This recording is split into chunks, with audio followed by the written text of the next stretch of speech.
Assalamualaikum, salam sejahtera dan hai semua. Saya Nur Alia Anishawani binti Saad, nombor matrik BA 2211-0512. Pada hari yang indah ini, saya akan kongsikan kepada anda semua tentang salah satu teori dalam hubungan antarabangsa, iaitu teori liberalisme. Umumnya, teori ini merupakan teori yang tertua dalam fahaman teoretikal antarabangsa dan merupakan antara teori yang cukup terkenal. Golongan liberal umumnya berteraskan kepada kepercayaan bahawa manusia pada hakikatnya adalah baik. Manusia yang berilmu, beradab dan diberi persekitaran yang sesuai boleh hidup dengan aman dan dapat bekerjasama dalam sebuah entiti masyarakat. Senang cerita, golongan ini menekankan nilai moral dalam seseorang individu. Jadi, bila teori ini lebih menekankan nilai moral dalam individu, maksudnya ia memastikan hak asasi manusia, kebebasan individu dan juga harta benda sebagai matlamat tertinggi dalam menjalankan sesebuah kerajaan. Atau, lebih ringkas lagi, liberalisme mementingkan kesejahteraan individu sebagai asas pembinaan sistem politik yang adil.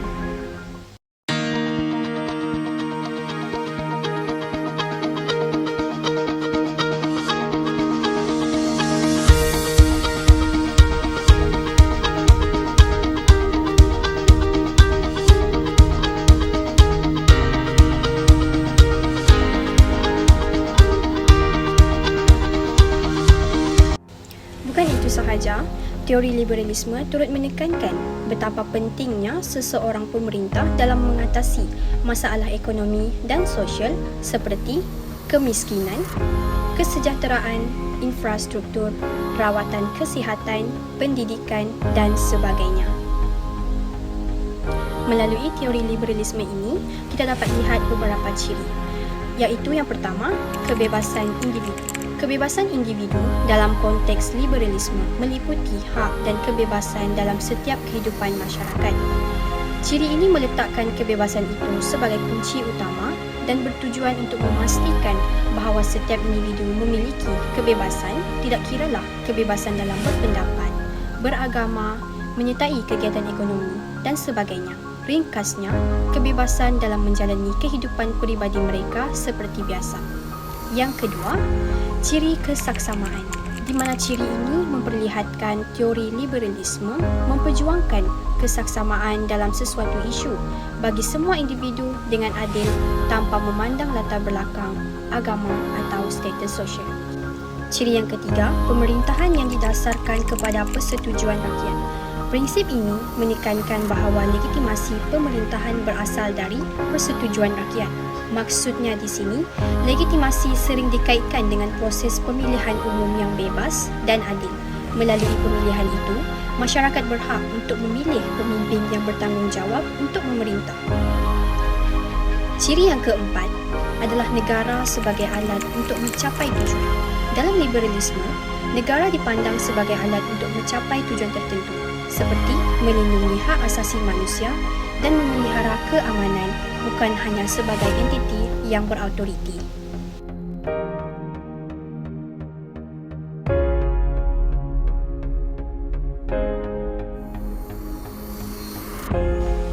Berbalik kepada tajuk utama dokumentari ini, iaitu isu hak asasi manusia yang berlaku di Republik Demokratik Kongo. Isu ini dilihat sudah berlaku sejak dahulu lagi, namun tiada satu pun penyelesaian yang dilakukan ataupun berjaya dilakukan. Negara ini sering dikaitkan dengan isu hak asasi manusia kerana kependudukan rakyatnya yang kebanyakan berusia di bawah 22 tahun dan terlalu muda untuk mengingati sejarah negara mereka.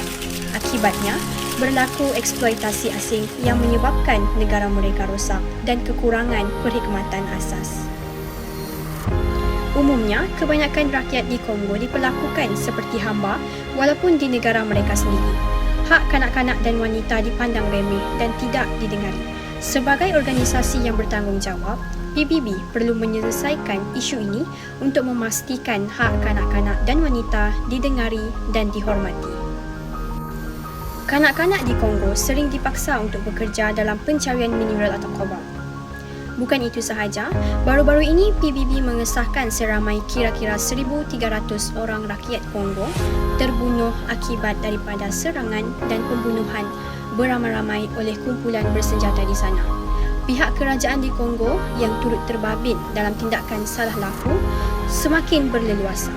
Kepercayaan rakyat terhadap pihak kerajaan juga pasti berkurang. Jadi, bagaimana dan dengan siapa lagi rakyat di negara tersebut perlu mengadu kasih sekiranya isu ini terus berlaku. Oleh itu, PBB perlu memantapkan lagi usaha mereka sebagai sebuah organisasi antarabangsa yang sememangnya bertanggungjawab dalam menyelesaikan isu hak asasi manusia.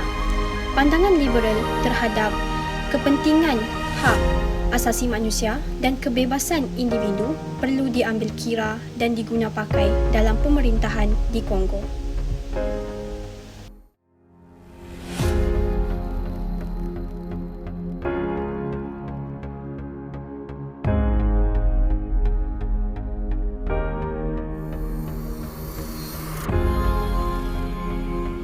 Seterusnya, isu keganasan seksual dan pembunuhan dalam kalangan wanita dan kanak-kanak juga semakin berleluasa. Jutaan kanak-kanak hilang masa kecil mereka, tidak bersekolah, malah dipaksa untuk bekerja. Bayangkan jika kita yang ada di tempat mereka. Sebenarnya, isu ini semakin berleluasa bukan kerana PBB tidak menjalankan tanggungjawab mereka, namun keadaan global yang memaksa negara itu sendiri yang menjadikan rakyatnya mengalami kesukaran dan kepayahan untuk meneruskan kehidupan mereka di sana. Apa yang dapat saya simpulkan dalam dokumentari pendek ini ialah dalam konteks liberalisme terhadap masalah yang dihadapi Republik Demokratik Kongo mungkin akan memberikan penekanan yang kuat terhadap nilai keadilan sosial, pertubuhan ekonomi, kerjasama antarabangsa, demokrasi dan hak asasi manusia. Golongan liberal Kongo boleh menyokong inisiatif kerjasama untuk membina rangka kerja takbir urus, menangani punca konflik dan memajukan masyarakat mereka yang inklusif dan adil di peringkat antarabangsa. Itu sahaja daripada saya. Sekian, terima kasih.